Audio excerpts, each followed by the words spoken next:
Ok, mientras te van sumando los participantes, pues quiero agradecerles a cada uno de ustedes por estar aquí.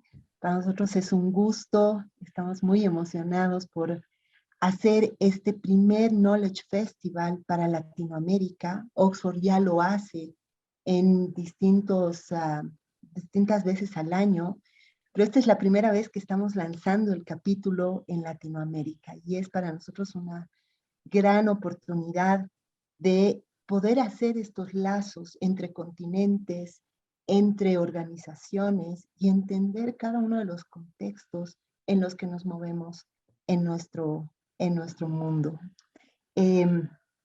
Algunas recomendaciones solamente para los participantes, aquellos que quieran escuchar el evento en inglés, van a encontrar en la parte de abajo un link que dice interpretación y ahí pues van a tener a Sara que les va a poder hacer la interpretación al inglés para que puedan ser más cómodo para ustedes.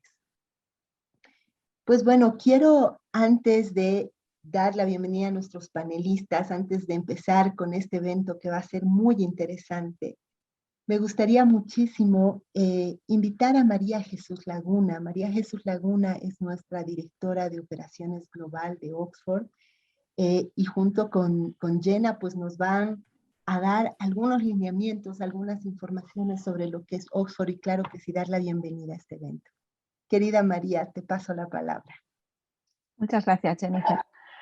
Qué oportunidad tan fantástica de estar aquí compartiendo con ustedes experiencias y retos que nos afectan a todos, tanto a nivel personal como profesional. Estoy convencida de que todos y todas las participantes de hoy compartimos valores que van más allá de la realización de nuestros trabajos. Con su permiso y agradeciéndoles su presencia de todo corazón, aprovechamos esta sesión de hoy como carta de presentación para que nos conozcan un poco mejor, para que compartan con nosotros los retos a los que se enfrentan sus organizaciones y así poder servirles mejor.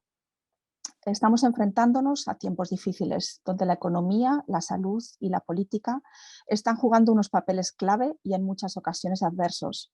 Trabajando juntos, podremos afrontar mejor los nuevos retos. Oxford HR cumplió 25 años en el 2020. Somos líderes en el sector de la búsqueda ejecutiva de talento y efectividad organizativa.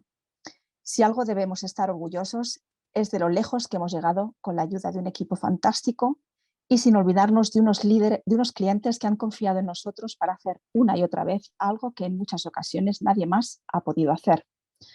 Encontrarles a esa persona única que va a liderar proyectos y estrategias claves para sus organizaciones. En nosotros tienen a un aliado que podrá estar a su lado a lo largo de esa aventura que supone encontrar y formar líderes. Nuestra tasa de éxito es del 91% y garantiza un trabajo de una calidad y resultados excepcionales.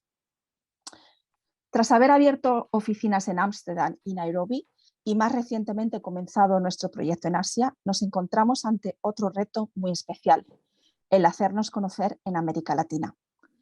Nuestra gran sensibilidad cultural y respeto por los valores de igualdad, diversidad e inclusión nos viene en parte de nuestra esencia tan global, de un equipo con una gran experiencia y formación, de unas 24 nacionalidades.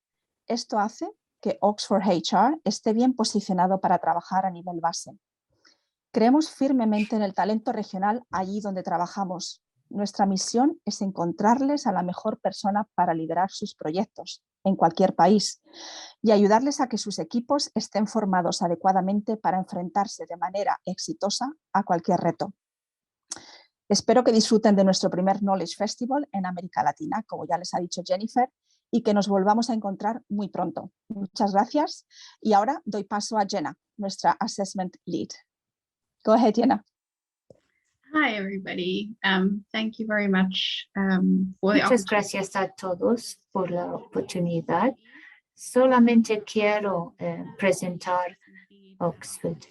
Y yo soy Jenna Pillay. Yo trabajo en el desarrollo organizacional y mi papel es enfocar en cómo las organizaciones seleccionan los líderes más idóneos y formar el equipo de líderes que ya tienen. Y para hablar de cómo trabajamos en términos de procesos de selección, nos enfocamos en principios de psicología organizacional, hacemos evaluaciones psicométricas y en términos de desarrollo hablaremos un poco más de eso. Ofrecemos evaluaciones con un enfoque muy específico en intervenciones de desarrollo y cuáles son las características únicas de su organización. Ofrecemos coaching por los primeros 90 días en que un candidato entra en su organización para ayudarles a transicionar a su posición nueva, y ofrecemos coaching ejecutivo permanente y también desarrollo de directorio, dependiendo de los requisitos de cada organización, que cada organización es única y respondemos a sus requisitos específicos. Para volver, lo que pensamos que es lo más valioso en términos de ser una organización que encuentra a la persona idónea, porque es importante hacerlo bien. Y uno de los procesos que usamos son las evaluaciones psicométricas. Tenemos una evaluación de impacto de liderazgo. ¿Y por qué? ¿Cuál es el propósito de estas evaluaciones? Bueno, se elimina los sesgos. Las evaluaciones son objetivos, basados en investigación, disponibles en diferentes idiomas, adaptados a diferentes culturas. Cualquier evaluación tiene que ser probado, que sea válido y útil. Y eso es lo que hacemos. Las evaluaciones que usamos se llaman Hogan. Tal vez han escuchado ese nombre, tal vez no, pero eso nos permite medir la personalidad básica, las características de la persona, cómo actúan en un nivel diario. También nos da una idea de sus motivaciones, potenciales riesgos que emergen cuando alguien no se está manejando bien, y una evaluación de sus capacidades en términos de liderazgo de su organización. Combinamos eso con un proceso de entrevistas que nos llegamos a conocer a cada persona y podemos percibir su estilo de toma de decisiones, de su estilo de liderazgo de cada individuo. Y juntamos todo eso y tenemos un panorama de cada persona y qué pueden aportar a su organización como líder, y ayudarles a tomar una decisión más informada sobre quién quieren ofrecer una posición en su organización. Muchas gracias. Es un resumen muy breve de lo que hacemos y lo que ofrecemos. Si alguien quiere más información, está disponible. Estoy dispuesta a brindar más información. Otra vez a Jennifer. Gracias, María, también. Al final, Oxford de pronto está listo, ya tiene todo, como ustedes han escuchado, no solamente la experiencia, sino también una serie de servicios que podemos ofrecerles a cada uno de ustedes. Pero además de eso, ya tenemos un equipo de habla hispana, un equipo que está en Bolivia, que está en Venezuela, que ha sido formado también para acompañarles en este proceso. Creo que una de las cosas más importantes es que para poder brindar un servicio necesitamos entender el contexto. Necesitamos saber a qué nos enfrentamos. Y creo que Oxford en ese sentido nos ha permitido y nos permite estar permanentemente actualizados de lo que está ocurriendo en cada uno de los contextos del continente. Entonces quiero simplemente para que ustedes lo sepan, bajo pues mi equipo y yo como directora de Latinoamérica estoy con Paola Martínez, que es la administradora de los proyectos, está Estefanía Gastelú, que es la encargada de selección en Latinoamérica, pero detrás tenemos un equipo a nivel global también de habla hispana y de habla portuguesa para poder también trabajar con Brasil. Estamos con María Grigore, que es nuestra directora de selección. Estamos con Ana Filipa, que es nuestra encargada de selección también en habla portuguesa, y con Eric Van Birt, que asume el liderazgo junto a mí. Pues estamos listos para poder acompañar cada uno de sus procesos. Y sin dar más preámbulo, pero era importante para nosotros que nos conozcan y que se abran también a la posibilidad de conocer nuestro servicio, quiero ya dar inicio a lo que es este Knowledge Festival. El Knowledge Festival es una gran oportunidad para que nos conozcamos, para que conozcamos el contexto, pero también para que reflexionemos acerca de cuáles son los desafíos organizacionales y cuáles son los desafíos de liderazgo que hoy Latinoamérica necesita en relación al sector del desarrollo. Y pues yo lo he estado anunciando en todas las redes. Tengo 3 panelistas de lujo, de verdad muy contenta de haber logrado que acepten esta invitación y tenerlos a personas que son tan ocupadas, pues que nos regalen este tiempo para conversar y hablar sobre lo que son estos desafíos. Así que para que pueda también empezar este evento, pues quisiera darles la palabra para que se presenten y para que nos cuenten un poquito acerca de ellos mismos y de su organización. Y voy a empezar con Débora. Débora, bienvenida. Muchísimas gracias por aceptar la invitación. Pues te cedo la palabra para que puedas presentarte.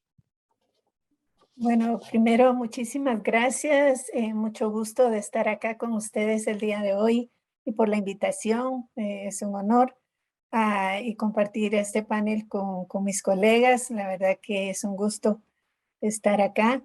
Mi nombre es Débora Cobar. Yo soy la directora ejecutiva regional de Plan Internacional para las Américas y el Caribe. Nosotros, bueno, tenemos en Plan, somos una de las ONGs más antiguas, ya tenemos más de 80 años de existencia, 85 años de existencia en el mundo. Sin embargo, en Latinoamérica llegamos desde 1962 acá, en Colombia y Ecuador, y la verdad es que ahora pues hemos impactado en este año más o menos 19 millones de personas. Plan Internacional trabaja a nivel comunitario, especialmente directamente. Y la verdad es que trabajamos por los niños y por los derechos de la niñez y especialmente por la igualdad de las niñas, que es un tema que hemos identificado como una prioridad por las situaciones que enfrentamos en el mundo. Y bueno, trabajamos en 14 países de la región y pues con este vínculo de trabajo tanto a nivel del gobierno como de la sociedad civil, de organismos internacionales, tanto a nivel local como internacional. Entonces, bueno, me quedo acá, si no podría seguir hablando mucho de Plan, pero pues un gusto estar con ustedes y gracias. Gracias, Débora. Bienvenida, de verdad. Gracias. Pues voy a invitar a Elkin Velázquez también para que pueda pues presentarse y conocerlo un poquito más. Elkin, bienvenido. Muchísimas gracias por estar aquí. Muchas gracias, Jennifer. Muy buenos días a todas y a todos en América Latina y el Caribe y estoy seguro, en Europa, que también nos deben estar siguiendo. Para mí es un privilegio compartir este panel, esta conversación, por cuando menos 2 motivos. El primero es que América Latina necesita muchísimo más de este tipo de conversaciones colectivas sobre cuál es la necesidad de los perfiles en los liderazgos en materia de desarrollo. Y ahí quiero empezar diciendo, desarrollo incluye en una región la más urbanizada del mundo el desarrollo urbano.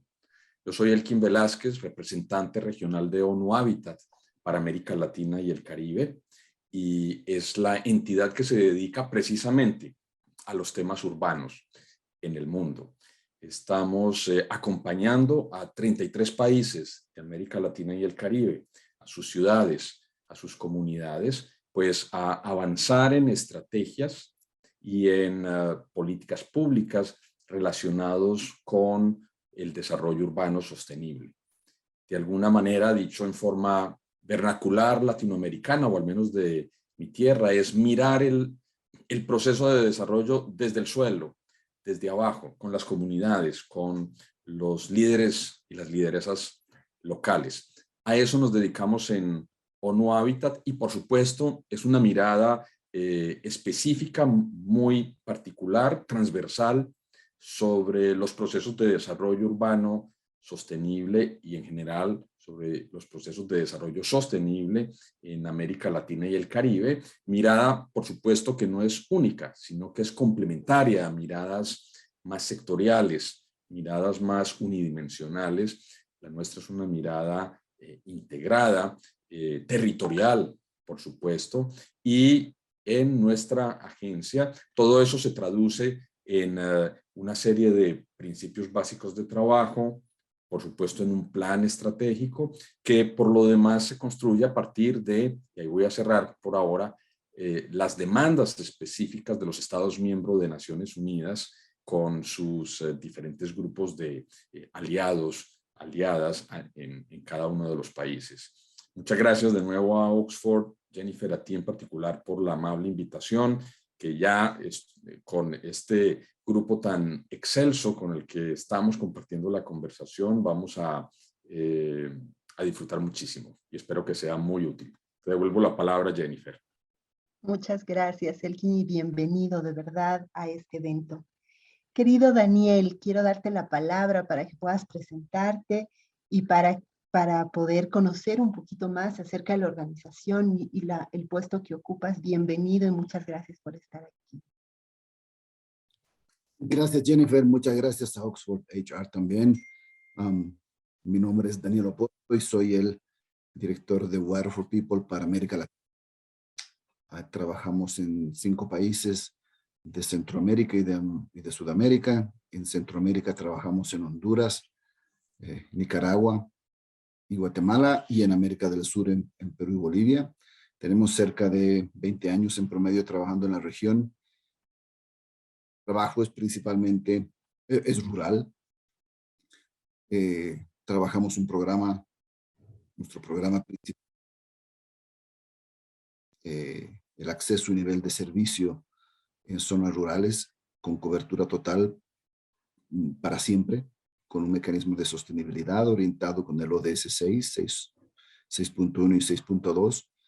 Y básicamente esta oportunidad la veo de compartir algo que está generando muchos cambios, estructura, muchos cambios, muchas discusiones internas sobre cómo balancear las percepciones, las prioridades que se están haciendo los colaboradores, especialmente post pandemia, y cómo nos organizamos de la forma y de mayor impacto con las organizaciones y los socios por los que trabajamos. Entonces, muy buena que tiene que ver con estrategia, con estructura, con tipo de impacto y con contexto en los países que trabajamos. Y siempre digo, post pandemia, si bien hay muchos desafíos, es una gran oportunidad de reestructurar algunas cosas juntamente con gobiernos municipales, sector privado, porque hay una nueva realidad post pandemia, entre otros desafíos. Y bueno, ya les comentaré a lo largo de esta conversación otros desafíos que son realmente mucho más, están mucho más prioritarios alrededor de los ODS. Así que muy contento de participar y honrado de este festival de conocimiento junto a todos y cada uno de ustedes. Gracias, gracias Daniel, de verdad. Y bueno, yo ya les había anunciado, teníamos un panel de lujo y la posibilidad de mirar todo el continente desde todas estas intervenciones, pues nos van a ayudar a entender mejor el contexto. Y quiero empezar por ahí. si bien el evento nos vamos a tratar de enfocar en todo lo que son los desafíos de liderazgo y los desafíos organizacionales, pues no podemos entrar de lleno en este tema si no entendemos lo que está pasando en Latinoamérica. Son más de 80 años en que se ha dado cooperación y se han generado proyectos de desarrollo, han habido impactos muy interesantes. Pero yo diría que entre los 10 y 15 años últimos, pues también han ocurrido distintas situaciones en Latinoamérica, ¿no? Y va a ser muy interesante entender cuál es este contexto en Latinoamérica para el sector del desarrollo y cuáles han sido estos cambios organizacionales que se han experimentado en este tiempo, ¿no? Para poder entender cómo las organizaciones han tenido que adecuarse al contexto en Latinoamérica enfocadas en el sector del desarrollo. Así que empecemos esta conversación que es súper interesante y tal vez voy a empezar dándole la palabra nuevamente a Débora para que nos dé un poco sus impresiones sobre este contexto y los cambios organizacionales. Adelante, Débora. Sí, muchas gracias. Muy interesante pregunta, ¿verdad? Y provocadora. Nuestra región, como saben, fue la afectada fuertemente por el COVID, ¿verdad? Y esto nos obligó a cambiar nuestra forma de trabajo, especialmente en plan internacional. Nosotros trabajamos a nivel comunitario y hubo muchas restricciones que afectaron mucho nuestro acercamiento a trabajar con las comunidades. Sin embargo, viéndolo desde la forma positiva, también esto provocó que buscáramos formas diferentes para trabajar y esto nos abrió nuevas oportunidades que antes no explorábamos, posiblemente, no sé, por desconocimiento o no lo veíamos tan relevante, pero una de ellas, por ejemplo, la tecnología digital, que nos abrieron otros espacios, incluso a nivel comunitario. Y es interesante porque eso no solo se dio dentro de nuestra organización, sino con las mismas personas que trabajábamos los proyectos en las comunidades. Vimos también cómo romper con esos mitos y estereotipos que nosotros mismos hemos tenido en el uso de la tecnología, de que en las poblaciones a nivel comunitario no iban a utilizarlas o no. Y la verdad es que hemos tenido sorpresas muy positivas en cuanto a la respuesta del uso de la tecnología para abordar los temas que se estaban viendo. Eso es por un lado. El otro desafío que a nivel social estamos viendo nosotros es el tema sociopolítico que está surgiendo en nuestra región y que sí definitivamente tiene un impacto en el trabajo que tenemos. Desafortunadamente eso se une a retrocesos de problemas que ya habíamos avanzado, no digo solucionado porque no es así, pero sí teníamos en mejores condiciones, como por ejemplo el tema de educación, migración y desnutrición. En el caso de niñez, que es uno de los temas que nosotros pues nos convoca. Y unos retrocesos gravísimos que hemos visto y que también nos han forzado a repensar nuestras estrategias, cómo podemos trabajar, posponer algunos temas y priorizar los más urgentes. Por ejemplo, de la pandemia, ¿verdad? Que hablábamos, pero también tenemos todo el tema del cambio climático y que está forzando también al tema de emergencias, más el tema de violencia y situación de inestabilidad política, la migración, que también es un tema que vemos tanto en Sudamérica como en Centroamérica y que desafortunadamente, como comentaba el compañero, una de las situaciones difíciles que enfrentamos en la región es que no somos priorizados. Latinoamérica es como sabemos, la región más inequitativa del mundo. Entonces es muy difícil para alguien que no está familiarizado con la situación de la región ponernos en los promedios, que son los que a mí me dan miedo en cuanto a desarrollo, y después no quedamos en la agenda, que es muy grave. Yo soy guatemalteca y debo decir, por ejemplo, en Guatemala, 1 de cada 2 niños menores de 5 años tiene desnutrición crónica, que es un tema gravísimo que vemos y lo relacionamos más con el continente africano. Sin embargo, lo vemos aquí en mi país. Entonces, ahí hablamos de inequidad, hablamos de muchas situaciones que nos hacen repensar también y que se han agudizado últimamente. Es el contexto que me preocupa y que está relacionado con los colegas también que están acá y seguramente van a expandir más. El tema el tema urbano, ¿verdad? Que mencionaba también Elkin. Pero sí, hay muchos desafíos que estamos encontrando y la atención se está enfocando en otros problemas fuera de la región. Entonces vamos a tener que competir por más recursos. O sea, competir para llamar la atención y que realmente Latinoamérica sea visibilizada en lo que está sucediendo y lo que está pasando. Y en los indicadores que tenemos que mejorar y nuestros compromisos con los objetivos de desarrollo sostenible. ¿Cómo queda todo esto, verdad? Que mencionaba también Daniel. O sea, estamos así, el tema de niñez, obviamente que es el que me convoca a mí, es muy grave. El tema de la violencia se exacerba ante estas situaciones graves que enfrentan las familias, ¿verdad? Desafortunadamente las más afectadas es las niñas y las mujeres. Entonces, si vemos cómo tenemos que armar este rompecabezas y realmente obtener la atención y el trabajo de todos, que lo vamos a explorar después, ¿verdad? ¿Cómo hacemos en este complejo contexto que tenemos? Muchas gracias. Gracias, Débora. Y creo que planteas elementos sumamente importantes, no solamente post-COVID o post-pandemia, que ya nos ha generado una serie digamos, de desafíos, sino también entender qué estaba pasando con Latinoamérica y cuán, digamos, enfocados están en nosotros o cuánto nos han desenfocado, digamos, del tema de desarrollo. Me parece sumamente importante lo que mencionas. Elkin, me gustaría darte la palabra para también saber un poco tu visión acerca de este contexto en Latinoamérica. Mira, déjame contribuir desde una perspectiva complementaria.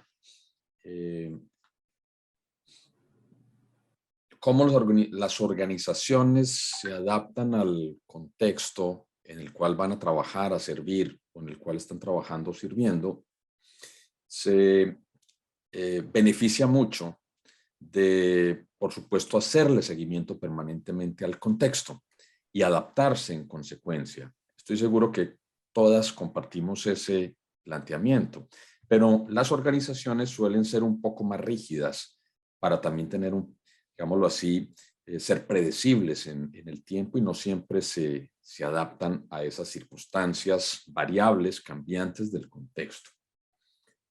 Déjame mirar entonces el contexto latinoamericano más allá de la pandemia.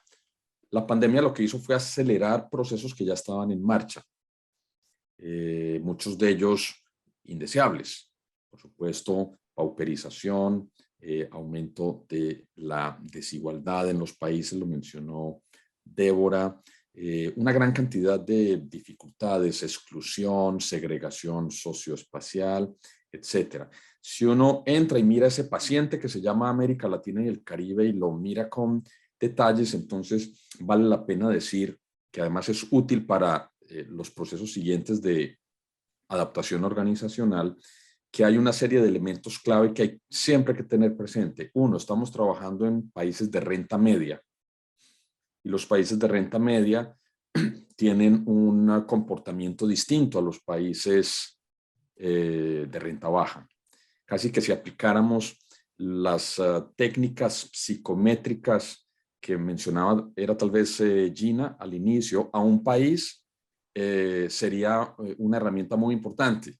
Tener no el análisis o el análisis psicométrico de ese país de renta media, porque hay una serie de actitudes, de comportamientos, de imaginarios fundamentales a la hora de determinar una estrategia institucional. Países de renta media.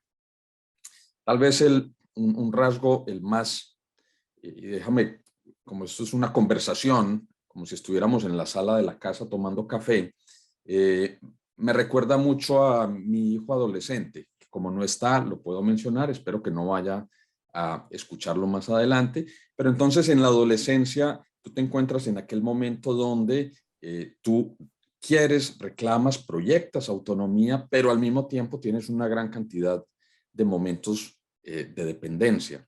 Entonces yo quiero hacerlo solo o sola, pero dame plata porque si no, no puedo.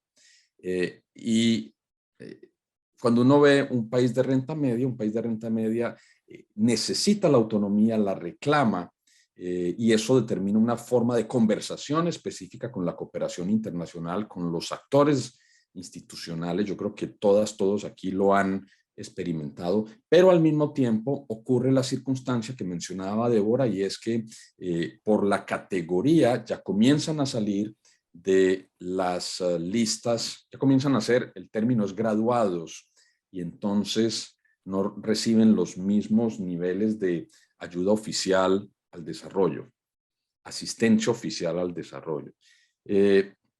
Ese reconocimiento de ese contexto tiene una implicación inmediata, y es repensar el business model, el modelo de negocio de la cooperación, definitivamente, y eso determinará la forma de estructurar la operación, la institución y los liderazgos.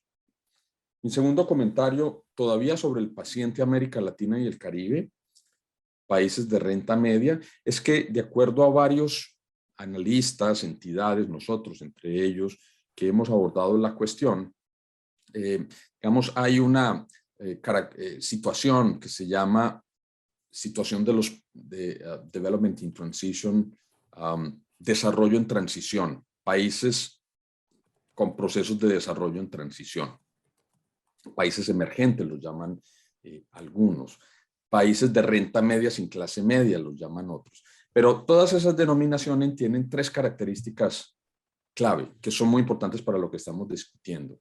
Algunos lo llaman las trampas del desarrollo. Uno, la trampa institucional. Las instituciones están en proceso todavía de consolidación, o las desigualdades y asimetrías institucionales son muy grandes entre lo que quieren hacer y lo que pueden hacer, o entre lo que quieren y pueden hacer en las zonas más centrales y lo que quieren y pueden hacer en aquellas zonas periféricas. Muchas asimetrías institucionales. Eso es clave a la hora de diseñar una estrategia organizacional para apoyar a un país. Entonces está la trampa de la asimetría institucional. La segunda es la que tiene que ver con la productividad. Una vez más nos encontramos con sitios en los que uno está en el siglo XXI y tal vez solamente hay que tomar un bus 2-3 horas y uno ya se puede encontrar en el siglo XIX, ¿no es cierto? En muchas partes de América Latina y el Caribe. Y eso se traduce también en las capacidades propias instaladas en los países, que uno las mide por la vía de la productividad, tanto en temas de desarrollo económico como en temas institucionales. Esa es una trampa del desarrollo muy importante que hay que tener en cuenta. Y luego comentaré, y entonces, cómo genera una oferta de valor para ese paciente con esas características. Y la tercera es tal vez la que más nos ha golpeado en los últimos años, y hay que ponerlo mucho cuidado en América Latina y el Caribe, y es la exclusión social, que no solamente es material, la material la podemos medir, la cuantificamos y de alguna manera casi siempre determina parte de las estrategias que desarrollamos. Pero hay también una exclusión, que es aquella exclusión en el trato, en la conversación, en el tono, es la exclusión en términos de dignidad. Y yo creo que quienes han podido seguir cómo los jóvenes, las jóvenes en América Latina y el Caribe se han manifestado, se han movilizado en los últimos años, han podido constatar que parte de la rabia, parte del sinsabor tiene que ver con no lo que nos dan o no nos dan, sino con el trato que nos dan. Y ese es un tema muy importante, porque después lo conectaré con cuál es la característica entonces del perfil del profesional, la profesional en el desarrollo o en el área humanitaria. Es muy importante y tiene que ver con, además de las características personales, y cierro ahí con lo que inicié, con la contextualización del sitio en el cual se está trabajando. Hemos visto muchos proyectos fracasar porque no había, digamos, ese componente importante de contextualización. Si hoy me preguntan el elemento clave para diseñar un dispositivo institucional, una estrategia, una hoja de ruta, es contextualización, porque determina el éxito o no de un proyecto muchas veces bien diseñado, pero que no estaba contextualizado. Déjame parar ahí por el momento. Gracias, gracias, Elkin. Y creo que es muy interesante lo que mencionas, porque al final hay como distintas visiones, cómo nos ven, cómo nos vemos, lo que realmente está ocurriendo en nuestros países y cómo nos adaptamos también a ello, ¿no? Querido Dani, tu mirada acerca de este contexto. Claro que sí, complementando lo que decían Débora y Elkin y no repetir algunas afirmaciones con las que coincido plenamente sobre los nuevos desafíos. Quiero, además de la pandemia, la recesión económica que están atravesando muchos de nuestros países y que está afectando las áreas rurales, que es donde nosotros trabajamos. Historia reciente. Y que va con uno de los puntos que mencionaba Elkin y que quiero destacarlo mucho. En estos momentos Latinoamérica no está siendo atractivo, digamos, para determinados donantes y cooperación internacional, porque simplemente, en nuestro caso, las cifras que reflejan las mejores estadísticas sobre acceso y nivel de servicio en agua y saneamiento en Latinoamérica, que es el Joint Monitor Program y la Organización Mundial de la Salud, reflejan cifras en promedio, ¿no? Y yo insisto mucho, y un donante, Daniel, ustedes trabajan en zonas realmente rurales y dispersas, que es el caso de Bolivia, de Guatemala, de Nicaragua, de Honduras. Trabajamos en zonas rurales por encima de los 3,000 metros, dispersas, y me decían, nosotros buscamos indicadores más altos de dólares por impacto, por persona. Y obviamente, en el caso de Latinoamérica, son bajos comparados con la India y con África. Y yo le decía, lamentablemente la visión es incompleta, porque si yo desagrego las estadísticas de acceso de agua y saneamiento, que es el tema que nosotros trabajamos en áreas rurales, y las discrimino de los promedios nacionales, yo puedo cifras de Latinoamérica en general son iguales o peores que las de África. Y me dice, sí, pero lamentablemente los costos de ejecución.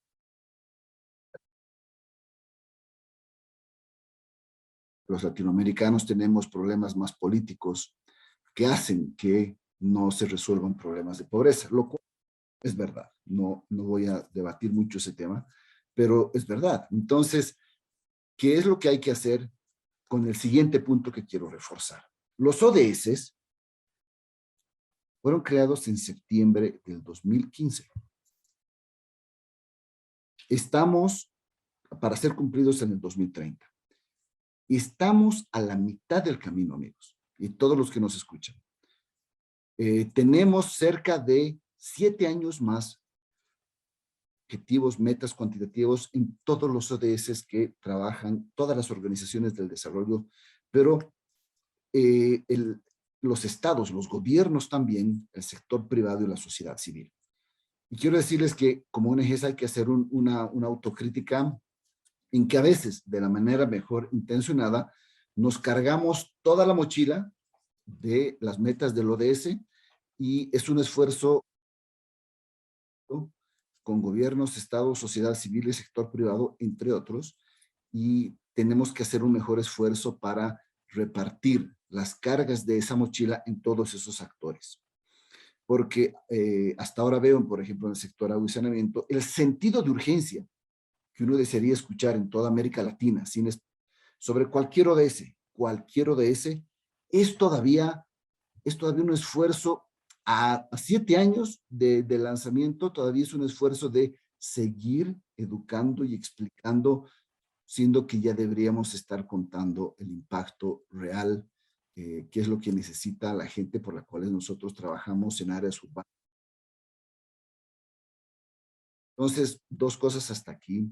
Para quienes nos escuchan y para quienes forman, es mejorar, haciendo autocríticos entre nosotros, mejorar y comunicar este sentido de urgencia de los ODS al 2030, donde no es, alguien me decía, sí, pero ese es el rol de las ONGs, no es el rol de las ONGs. Y como soy apasionado del tema, me vuelvo rebelde cuando me dicen, sí, ese es el rol de las ONGs. No es el rol de las ONGs, es un acto, un ecosistema que está interesado. Y todavía veo mucha simetría de información sobre la sociedad civil encontrando su rol. Yo creo que todavía nos falta mucho a nosotros, siendo autocrítico, de convencer y explicar cuál es el rol de la sociedad civil en estos temas. Y veo esos 2 escenarios. Y estoy de acuerdo que el cambio climático, de acuerdo a las conclusiones del panel intergubernamental para el cambio climático sobre la vulnerabilidad de Latinoamérica, del hemisferio sur, del hemisferio norte, con más tifones, con más eventos destructivos, como ha sido el caso de ETA y OTA en Centroamérica, y en América del Sur con más sequías. Y eso no hace otra cosa que decir, ¿saben qué? Estamos avanzando, y utilizo la metáfora, estamos avanzando, y el viento está en contra, no solo el viento. Huracanes, tifones nos hacen retroceder, pero tenemos que seguir avanzando, y tenemos que seguir avanzando para llegar. Y eso no es un esfuerzo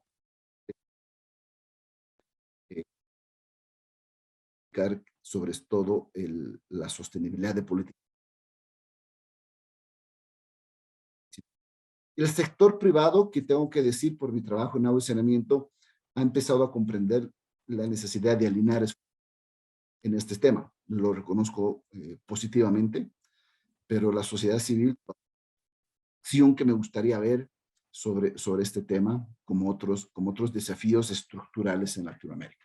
Pero me quedo aquí como una forma de complementar lo que decían los panelistas anteriores, porque para quienes nos escuchan, es hacerles la pregunta. Primero, ¿cuál es tu rol? ¿Cuál es la forma que has pensado en la que tú quieres hacer, ni siquiera digo Latinoamérica, tu país, el municipio en el que vives, mejor, más inclusivo, más equitativo? ¿Cuál es tu rol? Voy a hacer donación de mi tiempo, de mi dinero, voy a apoyar causas, voy a trabajar. ¿Cuál es el rol de la sociedad civil? Quiero dejar esa pregunta para quienes nos escuchan, independientemente de lo que haga el Estado, el gobierno y el sector privado. El rol del ciudadano de a pie. Me quedo hasta ahí para después comentar, cuando sea oportuno, los roles que nos tocan desde el liderazgo y de las estructuras organizacionales en nuestros equipos, de adaptarnos al contexto con todos los elementos que ustedes también han compartido. Gracias, Dani. Gracias. Y creo que mencionas algunos elementos también que nos ayudan a entender este contexto, ¿no? Yo creo que estamos en un momento en el que hay una urgencia, como tú dices, pero también Latinoamérica y las organizaciones han empezado a ya no remar solas, ¿no? Han empezado a darse cuenta que hay un ecosistema mucho más grande, que no solamente está en la cancha o en el rol de una de las organizaciones, sino que la única manera de llegar a las metas y a los objetivos que nos estamos planteando es empezar a involucrar a distintos actores. Ya no solamente la cooperación o las ONGs internacionales, el financiador, estamos empezando a incorporar también a la empresa privada, a la sociedad civil, porque necesitamos empezar a mirarlo desde una perspectiva mucho más, inclusive más global también, ¿no? Y en ese sentido, y como tú decías, ahora vamos a ir a a este tema que nos ha congregado para el evento, porque si entendemos que este liderazgo o que este contexto en Latinoamérica, pues ha hecho que cada una de las organizaciones se haya ido adaptando de algún modo. ¿Cuál es el rol que tiene que tener el líder? ¿Hacia dónde tiene que acompañar internamente en los equipos y dentro de su organización y hacia afuera? Es decir, ¿cuáles serán estos desafíos del liderazgo entendiendo este contexto que hemos ido conversando? Y tal vez así como para cambiar los órdenes, voy a empezar con Elkin para luego pasar la palabra a los demás. Querido Elkin. Desafíos del liderazgo para estos cambios, ¿no?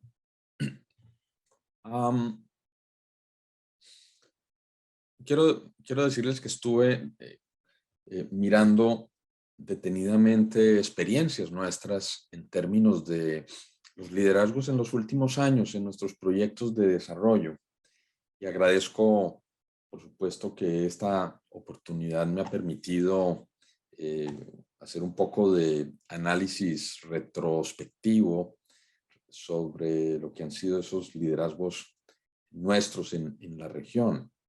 Y eso me permite compartir 2 o 3 elementos pensando en cuáles son las características clave de líderes para el contexto latinoamericano. Líderes en los sectores del desarrollo y en el sector humanitario.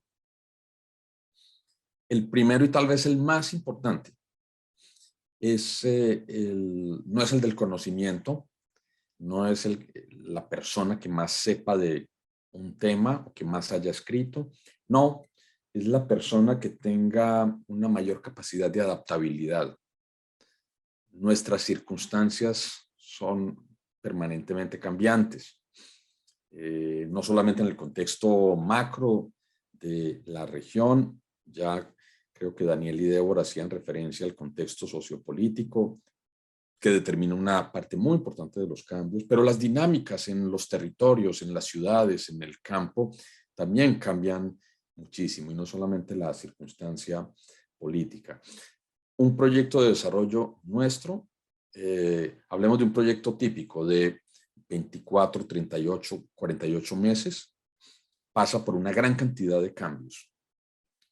Hay esto creo que como también nos están escuchando y viendo en Inglaterra, hay un técnico de fútbol latinoamericano que se llama Marcelo Bielsa. Estoy seguro que lo conocen en varios estadios en Inglaterra. Y Marcelo Bielsa es un excelente analista del fútbol y además un gran planificador de juegos. Y es un muy buen técnico y ha tenido éxitos en varios países de la región. Bielsa lo que dice frente a la planificación en el fútbol es: yo soy muy bueno hasta tener clarísimo qué es lo que hay que hacer, hasta el momento en que el árbitro pita el inicio del juego, porque en ese momento los jugadores se mueven y todo cambia. Hay que adaptarse permanentemente. Un proyecto en América Latina y el Caribe tiene definitivamente que tener esa capacidad de adaptación, y eso ocurre cuando el liderazgo del proyecto de desarrollo o del proyecto humanitario tiene también esa habilidad, y la organización en la que se encuentra lo facilita, no solamente lo facilita, sino que lo promueve. Tiene muchísimo que ver con la capacidad de leer simultáneamente las formas de acción e incluso anticipar las formas de acción de todos los actores con los que se interactúan. Y tiene esto detrás la necesidad de ser bueno en entender las sutilezas de las emociones, porque las entidades con las que uno interactúa, por supuesto que están conformadas por seres humanos. Para mí ese es uno de los elementos más importantes para determinar el éxito o el no éxito de un proyecto, esa capacidad de adaptación del proyecto. Y eso viene fundamentalmente del liderazgo que uno encuentre. El segundo, que es casi que conectado con este primero, es la capacidad de resiliencia en el líder. Un proyecto de desarrollo, un proyecto de atención humanitaria está permanentemente expuesto a pequeños momentos de dificultad, de fracaso, de conflictividad, y entonces ese liderazgo tiene que tener esa actitud de persistencia y de recuperación frente a la adversidad. Casi que diría, por supuesto, puede sonar a hipérbole de mi parte, casi que diría que uno de estos proyectos en un país de renta media puede tener más obstáculos que en un, digamos, contexto de país de renta baja, donde uno de entrada llega, digamos, con un presupuesto y un análisis para casi que desplegar una gran cantidad de dispositivos, metodologías, digamos, para permitir que el proyecto avance. En un país de renta media, uno cuenta con muchos elementos que el contexto debería proveer, dada la característica, por supuesto, de país de renta media. Y muchas veces no es así. Pero al mismo tiempo hay muchas sorpresas positivas. Esa capacidad de resiliencia me parece importante en esa nueva generación de liderazgos para proyectos, programas exitosos de desarrollo y de atención humanitaria. Y el tercer punto es aquella capacidad de ser curador o curadora, de entender que los proyectos no son sectoriales. A mí me contrataron un proyecto de agua o recibí recursos de un donante para un proyecto de adaptación digital. Y en el proyecto de agua me di cuenta que necesitaba trabajar muchísimo en cohesión comunitaria y además tenía que saber muchísimo de vivienda para poder hacer la conexión. Estoy dando un ejemplo. Pues las conexiones son múltiples. Y en el proyecto de adecuación digital nos dimos cuenta que había que hacer una tarea previa, y la tarea previa era establecer los canales de la gobernanza institucional local, los procesos y procedimientos, por ejemplo, de compras, antes de llegar a la digitalización real, que era el objetivo inicial del proyecto. Necesitamos líderes y lideresas en los proyectos con esa capacidad de curaduría y con pensamiento transversal. Decía al inicio, cuando uno tiene miradas territoriales a nivel de una subregión, a nivel de una ciudad, a nivel de un barrio mismo, incluso de una calle, esa mirada multidimensional es absolutamente necesaria. Yo me atrevería a aseverar que los proyectos de desarrollo que funcionan son aquellos donde hay más capacidad de visión integral, no solamente en la concepción, sino y sobre todo en la implementación. Parece que eso es absolutamente importante. También en la experiencia, a mí me parece clave compartir con ustedes en este instante, mencionar que hay tal vez algunos temas tabú que en el fondo son o tabú en el sentido en que se veían como temas negativos en, digamos, procesos de selección tradicionales, pero que al contrario hoy le permiten a uno entender otras dimensiones de los liderazgos que uno invita a participar en los proyectos institucionales.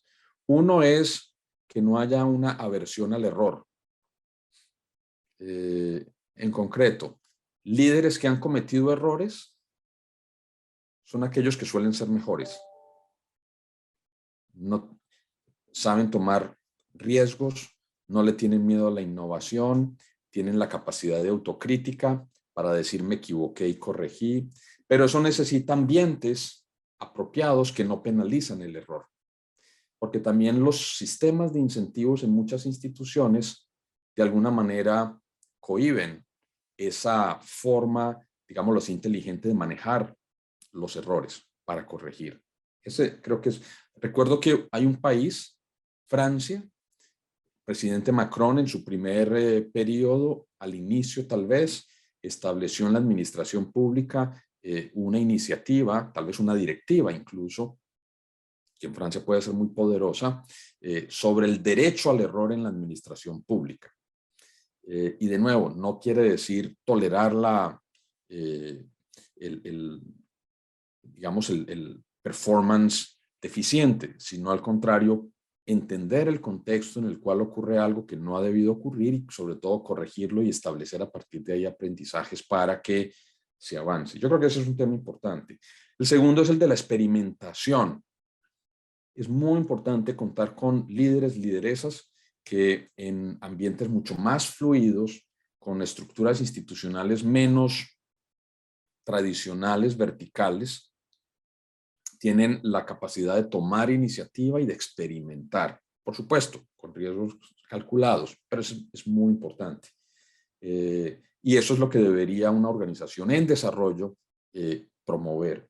Y hay un elemento adicional, y a mí me parece de los más interesantes para discutir, y es la ambigüedad. En entrevistas tradicionales se valoraba mucho lo que se llama la unidireccionalidad, coherencia, digamos, alguien que es completamente derecho o derecha. Y con el tiempo, en el contexto cambiante, lo que uno simplemente constata es que la vida de un líder de proyecto es una vida de dilemas permanentes. Y en conversaciones de café, a veces alguien podría decir, a veces los dilemas son entre una decisión no tan buena y una todavía menos buena. Creo que muchos y muchas están recordando proyectos que han liderado. Y entonces es muy importante también darle la tranquilidad al líder del proyecto para que no tenga problemas en cambiar de opinión si le han dado razones suficientes y argumentos relevantes para cambiar de opinión y para tomar otra decisión, porque los tiempos, digamos, las circunstancias van cambiando. Son tres elementos que no necesariamente siempre se valoraron como positivos, y hoy, dadas las circunstancias de un contexto cambiante que necesita adaptación permanente, se vuelven cruciales a la hora de forjar liderazgos nuevos en el sector del desarrollo y de la atención humanitaria. Jennifer. Gracias, Elkin. Me encanta escucharte, y estaba recordando los procesos de búsqueda pues, que hacía hace como unos 10, 15 años antes, cuando hablábamos de la cooperación, y digo, de verdad que hemos cambiado, de verdad que las necesidades han cambiado y han cambiado los perfiles de los líderes, ¿no? Y entendiendo el contexto, podemos ir entendiendo también con más claridad qué es lo que necesitamos. Débora, te paso la palabra para saber un poco tus impresiones acerca de estos desafíos del líder y del liderazgo. Sí, definitivamente, y gracias, complementando al colega, me uno pues a sus comentarios definitivamente. Yo quisiera así también plantearlo desde la experiencia que nosotros hemos tenido a nivel regional. El trabajo ya no se supedita a que uno está en una oficina, todos estamos juntos y estamos trabajando de forma coordinada. Eso ya es parte del pasado. Un colega me decía, tenemos un pre-COVID y un post-COVID. Sin embargo, nosotros ya en la Oficina Regional de Plan habíamos empezado a ser más flexibles, adaptarnos a lo que se necesitaba, porque yo creo que eso es lo importante, es qué se necesita, qué necesitamos hacer para que podamos tener resultados adecuadamente. Y nosotros vemos que la riqueza a nivel regional, somos muy afortunados que en Latinoamérica tenemos esa posibilidad de que somos países que hablamos la mayoría, no todos, pero la mayoría el mismo idioma. Eso nos facilita muchas cosas, que creo que lo deberíamos explotar más. Pero dentro de ese liderazgo, entonces nosotros empezamos a trabajar a la distancia. Para eso nosotros vimos que era posible contar con personas de alta calidad profesional que se encuentran en diferentes países de la región y que podíamos trabajar sin tener una oficina estable como antes tradicionalmente se tuvo. Pero esto significa tener en cuenta ciertos lineamientos para que esto funcione. Y la verdad es que uno de ellos fue, para mí, es fundamental la comunicación que tenemos entre nosotros, con nuestros colaboradores y con las personas con las que trabajamos. Pero esto se hizo a través del uso de herramientas tecnológicas que antes no utilizábamos y que también son parte de ese apoyo para que las cosas funcionen. Entonces, tener primero esa comunicación constante, que también para mí, hablando de qué es lo que vemos como líderes, para mí es fundamental el bienestar de nuestro personal. No, nosotros no tenemos un liderazgo en donde solo porque decimos las cosas suceden. Nosotros trabajamos juntos, trabajamos de forma participativa, pero también tenemos que pensar primero en cómo está nuestro personal y para nosotros eso es fundamental. Incluso teniendo disponibilidad de proyectos de apoyo psicosocial ante, por ejemplo, el COVID, donde tuvimos situaciones muy adversas que el personal nuestro tuvo que enfrentar al trabajar directamente con las comunidades y sin embargo algunos podían quedarse en casa, otros no. Entonces, ¿cómo nosotros podemos ser flexibles? Y a eso voy. ¿Qué liderazgo necesitamos ahora? Y estoy de acuerdo con lo que acaban de decir. O sea, nosotros tenemos que ser más adaptativos a las situaciones, tenemos que aplicar mucho la innovación para mantener a nuestros equipos motivados a que trabajen y se sientan bien trabajando, acompañarlos y establecer mecanismos que nos permitan estar cerca a pesar de no encontrarnos en el mismo espacio físico. Y eso ha sido un reto que al final debo confesar que nos ha ayudado muchísimo, incluso a pesar de la distancia, siento que tenemos tantas formas de comunicarnos que nos ha ayudado a estar cerca. No es trivial trabajar definitivamente esa cohesión, ese sentido de equipo, es fundamental. Digamos, la motivación para mí de los equipos, si no tenemos ese compromiso, esa confianza, esa motivación de los equipos, no vamos a lograr los objetivos que nos queremos plantear. Y ahora, ante esa flexibilidad y esa incertidumbre, lo que nos sucede es que nunca sabemos cuándo tenemos que ir más allá de lo que estamos haciendo, porque tenemos que estar respondiendo a diferentes emergencias, diferentes situaciones. Entonces, solo es a través de ese compromiso que tenemos como colaboradores, como equipos, es que vamos a dar esa mía extra muchas veces que se necesita y que lo vamos a hacer porque estamos convencidos que lo que estamos haciendo está bien y es lo que hay que hacer. Y yo sí quisiera pues enfocarme mucho en eso. O sea, ahora lo que nos ha sucedido es que en general, creo yo, en las organizaciones que trabajamos, tenemos cada vez más trabajo. Sin embargo, tenemos menos dinero. Entonces, es súper complejo porque tenemos que seguir haciendo lo mismo o más con menos recursos. Y entonces, para los equipos, obviamente, esto es desafiante para todos y todas, esto es desafiante.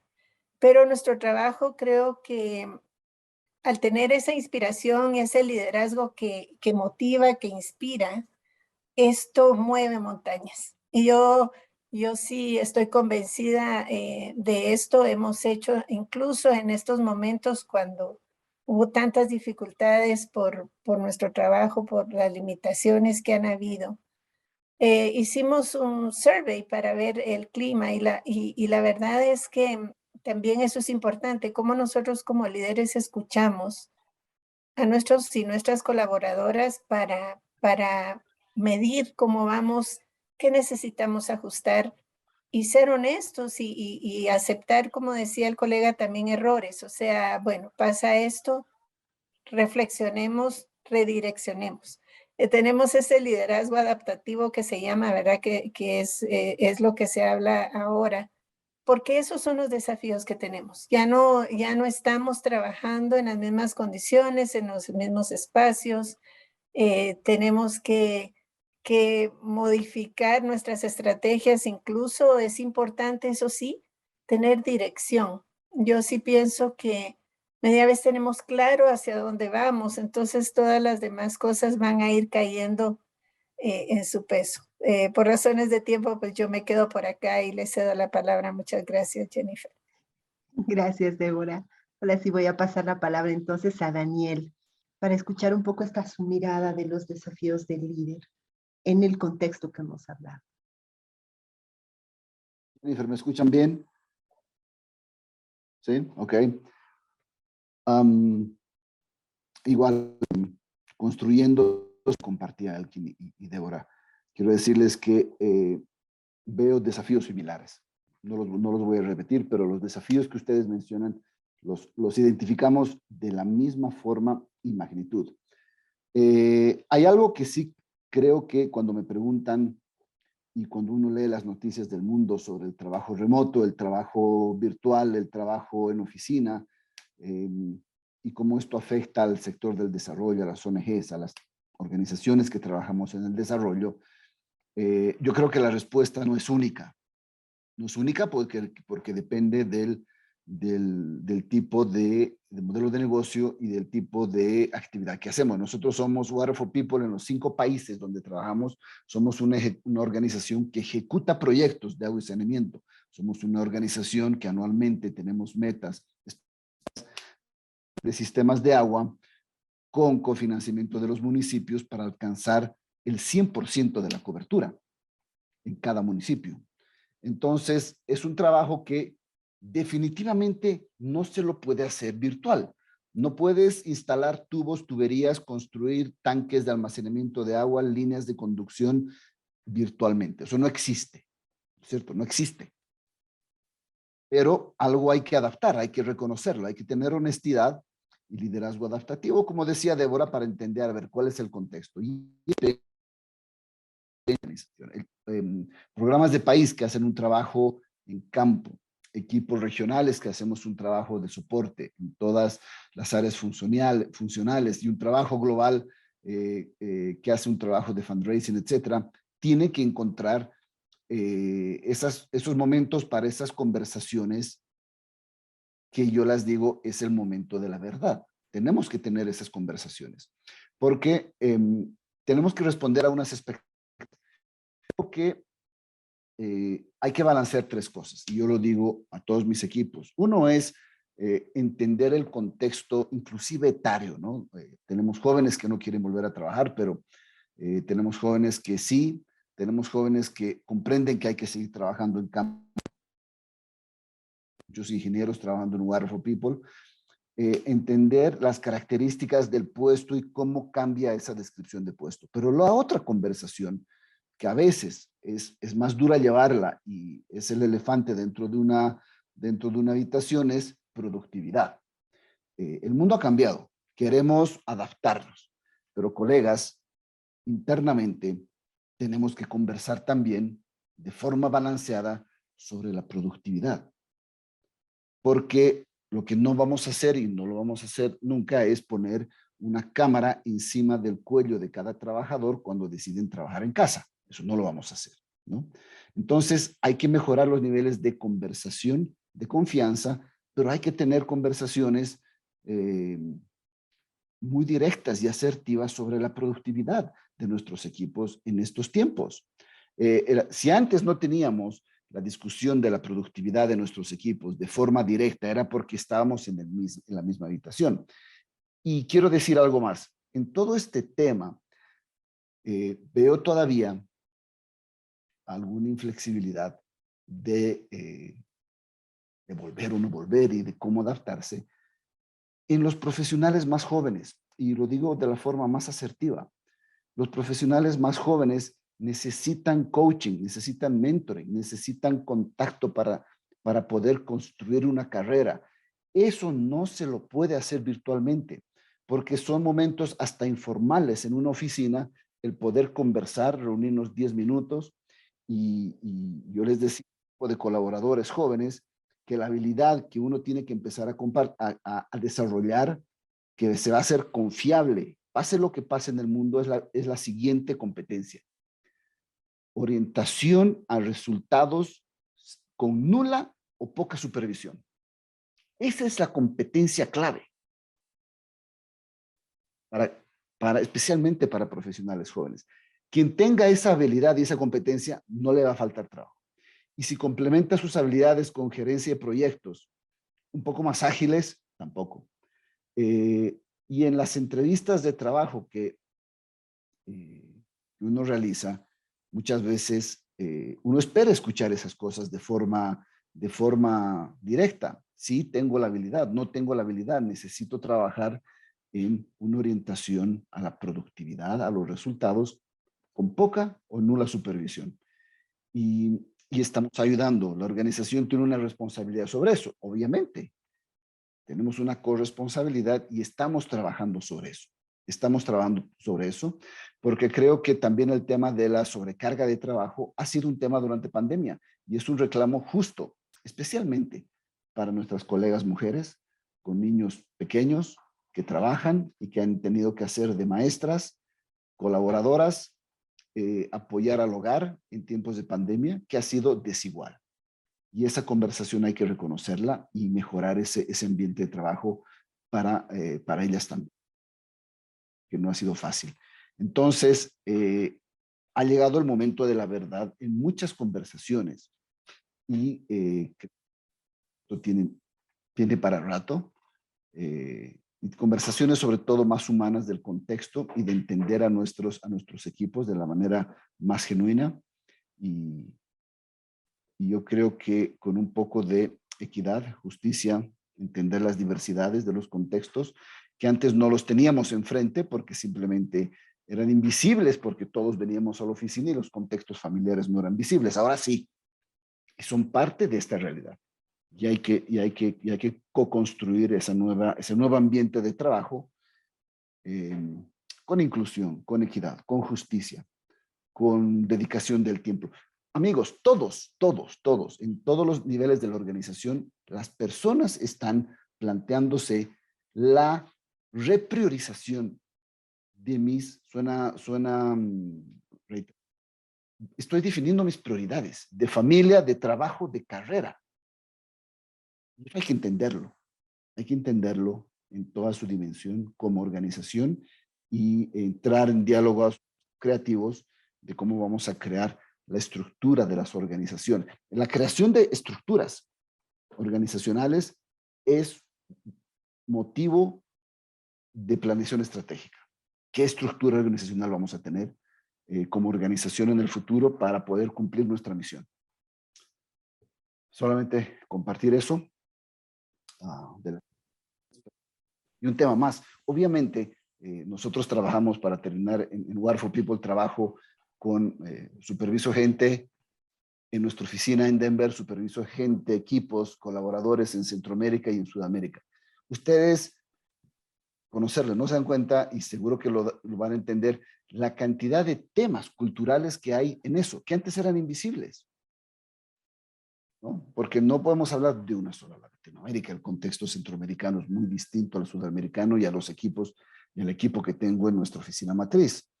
Pero ha sido una discusión muy interesante sobre aprender las cosas que antes eran más invisibles y que ahora sí son parte de una discusión más honesta con nuestros colaboradores. Gracias por esta oportunidad de compartir estas historias para hacer nuestras organizaciones también más eficientes, más inclusivas, más justas, más humanas y cumplir con la misión que tenemos que cumplir al mismo tiempo y en forma paralela. Gracias, Daniel. Y bueno, el tiempo nunca es suficiente. O sea, si vieran la cantidad de preguntas que todavía tengo, pues sería la posibilidad ya no solo de tomarnos un café, sino de llegar hasta la cena, ¿no? Si pudiéramos así. Pero me quedo con muchísimas cosas muy importantes para retomar. Y mientras voy haciendo algo de resúmenes, pues quiero invitar a las personas, si tuvieran alguna pregunta, algo que podríamos aprovechar todavía a nuestros panelistas en estos minutitos que nos quedan antes de que acabe el evento. Pero creo que es muy importante entender que el contexto en Latinoamérica ha cambiado. Hemos llegado a lograr mucho impacto, pero todavía faltan cosas por hacer. Y de pronto estamos en una mirada desde los otros continentes de organizaciones que tienen que empezar a trabajar de manera independiente, con menos recursos, pero la situación no ha terminado de cambiar. Todavía existe mucho que hacer en nuestro continente. Y creo que en este contexto, el líder ha tenido que aprender a tener nuevas herramientas para poder adaptarse, para poder ser flexible, para poder además aprovechar oportunidades, hacer que los procesos congreguen a muchos más actores, empezar a trabajar con nuestras organizaciones pares también como elementos importantes para que juntos logremos los objetivos que se están planteando. Hay mucho que hacer. Creo que el tema siguiente será pensar y cómo las organizaciones en términos de estructura, en términos de procesos y procedimientos, también se adecúan a este contexto, ¿no? Porque si no, se quedan pesadas y no permiten hacer esta adaptación y flexibilidad que todos hemos hablado. Así que creo que hay todavía mucha tela que cortar, pero no quería dejar de lado algunas preguntas y tal vez María Grigori puedes ayudarme con algunas de ellas, a ver si todavía podemos aprovechar a nuestros panelistas. Sí, tenemos una pregunta de Marcelo Ojeda y la pregunta es, ¿ven viables la creación de estructuras organizacionales basadas en metodologías ágiles, incluso la implementación de Scrum basado para los diferentes tipos de organización? Ok, gracias María. No sé si alguno de los panelistas quisiera pues, responder a esta pregunta y los demás, claro, también. No sé. ¿Daniel? Es algo que estamos haciéndolo. Es la introducción de Project Management y metodologías más ágiles, que incluyen la creación de metodologías como Scrum y todas esas, en el sentido de que ahora los tiempos de metodologías, bueno, lo que es parte de la metodología, lo que se llama sprint, lo que son horas hasta lograr metas específicas y volvernos a reunir, porque los tiempos son más, tenemos que ver de lograr cambios en más poco tiempo, definir metas muy alcanzables. Yo creo que no es nuevo. Quiero a quien hace la consulta que las metodologías ágiles han empezado a entrar en el sector de desarrollo ya por los últimos 5 años. Y realmente se empieza a trabajar eso de manera... De hecho, son metodologías que no son ajenas, son naturales al tipo de trabajo que hacemos porque manejamos proyectos, manejamos programas por resultados, con presupuestos, con gestión de recursos humanos, gestión de recursos financieros, y son metodologías totalmente adaptables y que son partes. De hecho, siempre que me piden alguna conversación, charla, conferencia para jóvenes estudiantes, siempre digo esto. Si hay alguna habilidad que les va a permitir hacer cambios de carrera o saltos de carrera, es la habilidad de Project Management y todas las metodologías ágiles, tanto para sector público como sector privado. Es una ventaja competitiva. Gracias Daniel. No sé si Elkin, Débora quisieran complementar. Elkin. Sí, solamente un complemento y por supuesto ya Daniel lo apuntó sobre la importancia del tema y de este tipo de aproximación. A mí me gustaría plantear de manera complementaria que más allá de cómo hacer más ágil una estructura institucional, que creo que es algo completamente lograble, por supuesto, para algunas entidades mucho mayores es un proceso más, suele ser un proceso más lento o comparado con organizaciones más pequeñas, pero donde realmente se necesita innovación y capacidad de metodologías que funcionen es en el trabajo integrado, interagencial. Tú puedes tener una gran cantidad de organizaciones ágiles individualmente, pero que sumadas no necesariamente son ágiles. Y yo quiero decir que el futuro de la cooperación está ahí, en la integración, no solamente de soluciones con diferentes componentes, sino en la integración operacional de diferentes entidades. Ahí es donde en un contexto de recursos limitados, con nuevos modelos de negocio basados en trabajo en redes, se requiere avanzar. Yo creo que a nivel de cada institución se ha avanzado, pero a nivel de esa posibilidad de integración ágil, operacionalmente ágil, es donde todavía creo yo hay muchas oportunidades por desarrollar. Gracias. Si Gracias. pudiera Débora. agregar algo, sí. Hablando de metodologías, ¿verdad? Quisiera ampliar un poco en lo que decía Elkin. Nosotros también hemos empezado ya un trabajo de shared services, que se llama, ¿verdad?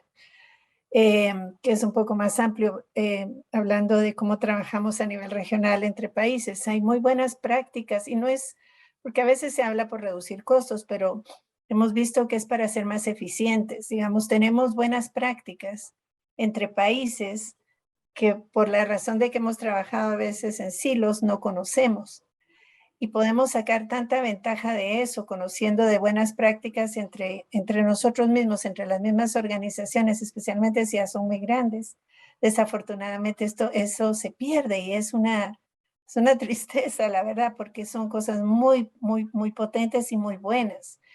Y hemos podido experimentar eso en Centroamérica, por ejemplo, que son países que son bastante parecidos. Obviamente somos diferentes, pero tenemos muchas cosas en común que podemos trabajar y problemáticas que podemos trabajar en conjunto. Por ejemplo, migración de niñez que está sucediendo hacia el norte. Esto es algo que cruza varios países, por ejemplo. Entonces, ¿cómo no trabajar en conjunto? Yo creo que incluso no solo tiene sentido, es lógico, sino también empodera para los que tienen, digamos, capacidades diferentes y conocimientos más fuertes en ciertas áreas apoyando a los otros. Y creo que eso debería ser también dentro de las mismas organizaciones. Por ejemplo, la alianza entre lo privado y lo social, eso ya es súper importante, es necesario, especialmente en Latinoamérica. Entonces, hablando de ser más eficientes, yo sé que me desvío un poco de la pregunta, que eran más de metodologías, pero creo que es parte de cómo nosotros tenemos que ir viendo esas oportunidades y sacar lo mejor de lo que tenemos con los recursos que tenemos. Gracias. Gracias, Débora, y completamente de acuerdo con los panelistas. Creo que hay que aprovechar también la cantidad de cosas que se han ido generando en este último tiempo y que pueden ser grandes herramientas para las organizaciones del desarrollo, ¿no? Me parece súper importante. No sé si tenemos alguna pregunta más, alguien que quiera aprovechar nuestros últimos minutos con nuestros invitados. Ok. Voy a ir cerrando, porque sé que tanto Elkin, Daniel, Débora, pues han logrado darnos este espacio para su agenda. Yo de verdad quiero agradecerles muchísimo el habernos acompañado en este evento. Han sido como los primeros del lanzamiento de Latinoamérica para Oxford HR. Es una gran oportunidad para nosotros de entender el contexto, también de saber adecuar nosotros mismos la forma y la metodología que podemos ofrecerles a todas las organizaciones en nuestro continente. Entonces, Elkin, Daniel, Débora, de verdad, yo muy agradecida, Oxford HR muy agradecido también por su participación y por el apoyo y la mirada que nos han dado para entender mejor el contexto. Voy a darles así para que se despidan Elkin, Daniel y Débora un espacio y con eso vamos a concluir nuestro evento. Elkin. Gracias, Jennifer. Mi último mensaje es que es muy importante tener un propósito colectivo en América Latina y el Caribe. Y hay uno que tiene una gran ventaja, ya está acordado por todos los Estados miembros y por una gran cantidad de actores. Lo mencionó Daniel, los Objetivos de Desarrollo Sostenible. Además de las otras agendas globales, la nueva agenda urbana, los acuerdos de París. Entonces, también lo que quiero decir es que deberíamos tener la posibilidad de utilizar todavía más estos puntos de comparación y de referencia, estos marcos de referencia, para que el trabajo en desarrollo, en atención humanitaria, sea mucho más convergente. Nos quedan desafíos. seguir construyendo más liderazgos orientados al impacto a través de los ODS. Nos queda también el desafío de traducir esos ODS en algo mucho más comunicable. Suele ser un tema de, digámoslo así, grupos específicos que están expuestos al tema, que lo conocen, pero no necesariamente es el tema que conocen en últimas las comunidades, que son la demanda principal. Entonces ahí hay también un trabajo de comunicación y de conexión muy importante en torno a los ODS, pero vuelvo y digo, tienen una gran característica positiva, y es que están acordados definitivamente. Nos queda todavía tiempo por delante para su implementación y su proyección hacia una nueva versión con toda seguridad después de 2030, y nos inspiran muchísimo en cómo construir programas, proyectos de desarrollo con impacto, orientados, conducidos por liderazgos de nueva generación, como los que hemos estado aquí evocando con las diferentes características. Y me resta decir que en ello el papel que juega Oxford HR nos parece fundamental. Desde ONU Habitat lo agradecemos y le damos la bienvenida a América Latina y el Caribe. Nos alegra muchísimo que en su visión de largo plazo esta región del mundo pueda contar con también su contribución, su granito de arena, que estoy seguro que va a ser muy importante. Muchas gracias de nuevo por la invitación, Jennifer. Muchas gracias, Elkin, a ti, ¿verdad? Daniel, palabras finales de lo que ha sido este evento y bueno, el tema que hemos tocado. Nuevamente hago eco de lo que dice Elkin. Muchas gracias, Jennifer, y a todo el equipo de Latinoamérica y en Europa de Oxford HR por esta oportunidad. No siempre tenemos una oportunidad de tener una comunidad de aprendizaje y de compartir este tipo de desafíos, y yo creo que es muy útil para quienes nos escuchan y para nosotros como panelistas. Y creo que estoy seguro que esta es una primera conversación de muchas otras que podemos tener a lo largo del año. Aparte, siempre estoy disponible para este tipo de cosas porque creo muchísimo en el trabajo de comunidad, de aprendizaje cruzado, porque solos, ni como Water for People, ni como Daniel Oporto, vamos a llegar muy lejos para cumplir las metas más inmediatas que tenemos alrededor del ODS 6. Así que hay muchos temas que han quedado seguramente a nivel muy superficial en la conversación y que podemos dedicarle un evento completo de más de 6 horas, pero siempre el tiempo es nuestro enemigo. Pero gracias a todos, encantado de seguir conversando sobre esto. Un abrazo a cada uno de ustedes y ha sido un gustazo. Un gustazo. Gracias, Daniel, de verdad. Querida Débora, para cerrar con broche de oro. Bueno, primero, nuestro grupo de panelistas. Muchísimas gracias. Gracias, Jennifer, por esta invitación a Oxford HR, y pues un privilegio compartir con los colegas. Yo creo que esto nos falta más, hacer este tipo de discusiones cruzadas, porque incluso muy interesante me llamó la atención que éramos de organizaciones muy distintas, pero que al final todos queremos lo mismo, completamente de acuerdo con los objetivos de desarrollo sostenible, la agenda donde ya todos y todas nos comprometimos. Y es un compromiso que va más allá de la sociedad civil, el Estado, todo el mundo estamos en eso. Ya tenemos clara la cancha, o sea, el problema es cómo llegamos ahí. Y América Latina cuenta con personal muy bueno. Yo sí tenemos movimientos sociales, tenemos personas académicas muy valiosas. Y lo que tenemos, pienso yo, es ese trabajo en equipo. Tenemos que unirnos y trabajar por lo que está planteado acá. En el caso nuestro, el tema de los derechos de la niñez es una agenda pendiente. No podemos hablar de desarrollo si no pensamos cómo vamos a trabajar con la niñez desde el inicio.